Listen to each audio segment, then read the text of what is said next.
हमारे साथ बीजेपी की प्रदेश प्रवक्ता नेहा धवन है, उनसे खास बातचीत करेंगे। बैठक में बातचीत हुई और क्या क्या मुद्दे आज उठाए गए। जी, आपका स्वागत है पंजाब केसरी में। धन्यवाद। पंजाब केसरी देखने वाले सभी दर्शकों को मेरा भी नमस्ते। जी, आज संगठन की बैठक हुई है, क्या क्या मुद्दे उठाए गए, क्या कुछ कार्यकर्ताओं से बातचीत की गई। देखिए, भारतीय जनता पार्टी जिस तरह से काम करती है उसमें निरंतर कार्यकर्ताओं के साथ एक संवाद बनता है और वो संवाद जो है वो हर महीने भी हमारी मीटिंग्स होती हैं, 15 दिन में मीटिंग होती हैं, अलग अलग स्तर पर मीटिंग होती हैं। कभी हमारी प्रदेश स्तरीय कोर कमेटी की मीटिंग रहती है, कभी जिला स्तरीय बैठकें होती हैं। हम कार्यशालाएं करते हैं जिसमें कार्यकर्ताओं का निर्माण करते हैं। आज जो आप नारनौंद विधानसभा की यहाँ पर तीनों मंडलों की बैठक आप देख रहे थे, इन तीनों मंडलों की चारों मंडल की बैठक जो आप देख रहे थे, यहाँ पर जो है संगठन की बैठक थी, जिसमें संगठन में कार्यकर्ताओं से रूबरू होने के लिए हमारे जो प्रदेश के संगठन महामंत्री हैं माननीय फणींद्र नाथ शर्मा जी हमारे बीच में उपस्थित थे। उन्होंने कार्यकर्ताओं के साथ वन टू वन संवाद किया और कार्यकर्ताओं से पूरा जो एक वृत्त लेते हैं, वृत्त का मतलब रहता है कि हमारे कितने बूथ हैं किस मंडल में, उसमें कितने कार्यकर्ता हैं। एक निरीक्षण भी आप कह सकते हैं इसको कि माननीय फणींद्र नाथ जी निरीक्षण करने आए थे कि क्या बूथ की समितियां बन चुकी हैं, बूथ पर त्रिदेव हैं और बूथ का जो काम है, हमें एक निरंतर काम मिलता है। आपने सुना होगा, देखा होगा कि भारतीय जनता पार्टी अपने कार्यकर्ताओं को कभी खाली नहीं बैठने देती और इसी श्रृंखला में हमें 1+6 यानी कि टोटल 7 काम मिलते हैं जो हर महीने मन की बात आखिरी रविवार को हम सुनते हैं माननीय प्रधानमंत्री नरेंद्र मोदी जी का, और उसके अलावा 6 संगठन के कामों को हमें बूथ स्तर पर उत्सव के रूप में मनाना होता है। तो उन कामों की समीक्षा लेने के लिए आए कि वो बूथ पर हो रहे हैं या नहीं हो रहे हैं, हमारे मंडल अध्यक्षों को कोई समस्या तो नहीं है। तो ये जो बातचीत का दौर है वो भारतीय जनता पार्टी की यूएसपी है, जिससे कार्यकर्ताओं के साथ वो सीधा संवाद बनाते हैं और मजबूती संगठन को इसी तरह मिलती है। जी, हांसी को जिला बनाया गया है, कैबिनेट ने भी मोहर लगा दी है, क्या कुछ कहना है। आप हांसी से ही बिलोंग करती हो।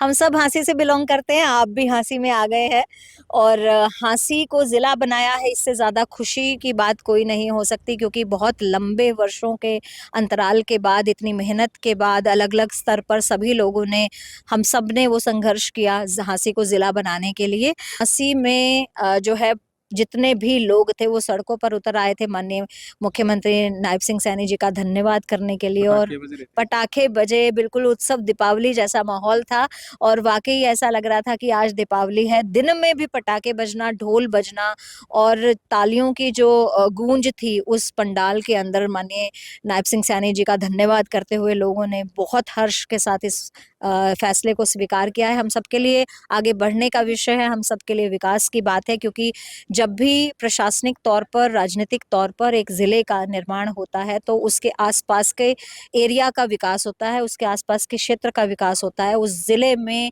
बड़े अस्पताल आएंगे, बड़े डॉक्टर्स आएंगे, नई जो है कहीं ना कहीं उद्योग की यूनिट लगाई जाएंगी, फैक्ट्रीज आएंगी और बहुत से दूसरे आसपास के क्षेत्रों के लोग पलायन करके इधर जो है कामकाज करने के लिए आएंगे। और मुझे लगता है कि हिसार जिस तरह से हांसी के बहुत नज़दीक अभी एयरपोर्ट का उद्घाटन हो चुका है, वहाँ से जो है फ्लाइट उड़नी शुरू हो गई हैं और उसका विकास भी हांसी तक पहुँचेगा और हांसी का विस्तार भी होगा। तो हांसी की जनता के लिए आने वाला समय जो है वो सोने पे सुहागा है और हम सब के लिए बढ़त की बात है। देखिए, विपक्ष द्वारा लगातार मुद्दा उठाया जा रहा है वोट चोरी का।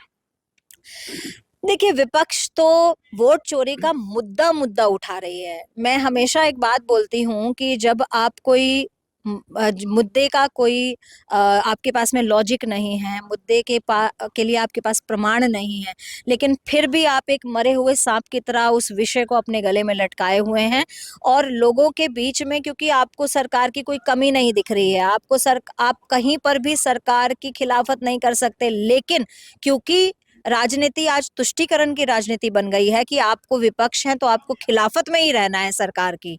देखिए, हम भी बहुत ज्यादा समय तक, लंबे वर्षों तक विपक्ष की भूमिका में रहे हैं और जब जब इंदिरा गांधी जी को जरूरत थी तब तब भारतीय जनता पार्टी ने उनका साथ दिया। ये आप सब जानते हैं। लेकिन आज की राजनीति तुष्टीकरण की राजनीति है, जो राहुल गांधी जी, भूपेंद्र सिंह हुड्डा जी कर रहे हैं, लोगों को फुसलाने बहलाने का काम कर रहे हैं। लेकिन आज हरियाणा प्रदेश की जनता नहीं, देश की जनता बहुत अक्लमंद है, बहुत समझदार है, और वो उनके झूठ को समझ चुके हैं, ये फरेब को वो समझ चुके हैं। मैं एक छोटी सी बात कह के अपनी बात को विराम दूंगी। देखिए, राहुल गांधी जी स्टेज लगाते हैं, स्टेज के ऊपर बड़े बड़े चलचित्र के रूप में वोटर लिस्ट को दिखाते हैं कि हरियाणा में एक शख्स 21 जगह पर उनका वोट 21 जगह पर है। एक भी शख्स 65 लाख वोट कटे बोलते हैं बिहार में। 65 लाख वोट कटे, कौन से वोट कटे? जो फर्जी थे, झूठे थे, क्योंकि उसमें से 65 लोग छोड़िए 6 लोग भी बिहार में मीडिया के समक्ष आकर अपने फेसबुक लाइव भी चला सकते थे कि मैं यहाँ की वोटर हूं और मेरा वोट कट गया 65 लाख में से। कोई एक व्यक्ति तो आता, एक व्यक्ति नहीं आया। क्यों नहीं आए? क्योंकि वो सारे फर्जी वोट थे। यही SIR का विरोध करते आए, लेकिन जब SIR कांग्रेस के समय में हुआ, उसका ये समर्थन करते आते हैं। आप देखिए कि हरियाणा प्रदेश की जनता, देश की जनता इनके झूठ को समझ चुकी है। जब कांग्रेस करे तो अच्छा अच्छा, जब बीजेपी करे तो बुरा बुरा, जब कांग्रेस करे तो देश का फायदा, जब बीजेपी करे तो देश का नुकसान। लेकिन जनता जानती है कि इनके वाक्य हैं ये। आज तक मोर देन 50 साल से ज्यादा इन्होंने देश की राजधानी पर राज किया, देश पर राज किया, और भारत देश के वासियों का दोहन किया, साधनों का दोहन किया, संसाधनों का दोहन किया, हमारा शोषण किया। दलित को दलित के नाम पर नीचा दिखाते रहे, उनको जो है हमारे देश में साइडलाइन किया। नॉर्थ ईस्ट को अलग थलग कर दिया, उत्तर भारत और दक्षिण भारत के बीच में एक लकीर खींच दी, आपस में लड़ाई करा दी। जम्मू कश्मीर को हमसे अलग करने की कोशिश की। केरल को तो इन्होंने, आपको पता ही है, वामपंथियों के हाथ में आज तक दे रखा है। आप देखिए कि पूरे देश को बांटने का काम किया, देश की अखंडता के साथ में खिलवाड़ किया। आज आप कितने ऐसे शोध अपने समक्ष देख रहे होंगे जिसमें पाकिस्तान की एजेंसियों को हमारे ही यहाँ से कितने डॉक्यूमेंट्स लीक किए गए। ये सब धीरे धीरे निकल कर आ रहा है। ये कहाँ से निकल के आ रहा है? जो पुराने केसेस थे वो सारे केसेस अब वापस सामने आ रहे हैं और देश के सामने आ रहे हैं। आज मीडिया का जो आप भूमिका जो निभा रहे हैं, आप वाकई चौथे स्तंभ की भूमिका निभा रहे हैं, और इस लोकतंत्र में चौथे स्तंभ की भूमिका, सकारात्मक भूमिका अब दिख रही है, जिसमें सच्चाई और झूठ के बीच की जो लाइन है उसको आप बिल्कुल अलग अलग दिखा रहे हैं।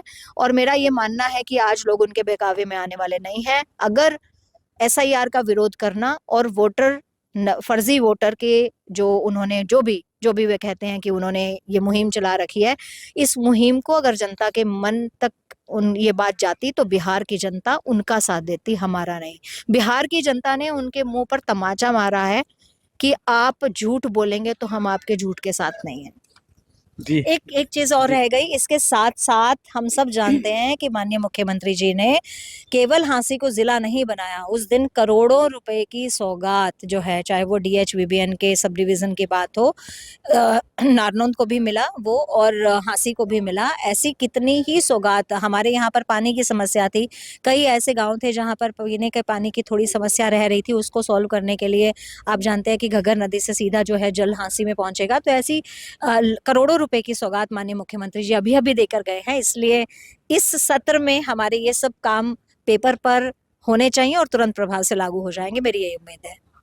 जी, देखिए, ये थी बीजेपी की प्रदेश प्रवक्ता नेहा धवन। इन्होंने काफ़ी बातें बताई और बताया कि किस तरह से संगठन को मजबूत किया जा रहा है, और उसके साथ साथ जो हांसी जिला बना है उसके लिए भी इन्होंने मुख्यमंत्री का धन्यवाद किया है। आप लगातार देखते रहिए पंजाब केसरी टीवी, हरकेश जांगड़ा के साथ। हमसे जुड़े रहने के लिए हमारे YouTube चैनल को सब्सक्राइब करें और नई वीडियो की नोटिफिकेशन के लिए बेल आइकॉन को दबाएं। अगर आप ये वीडियो Facebook पर देख रहे हैं तो लाइक जरूर करें और ज्यादा से ज्यादा शेयर करें। धन्यवाद।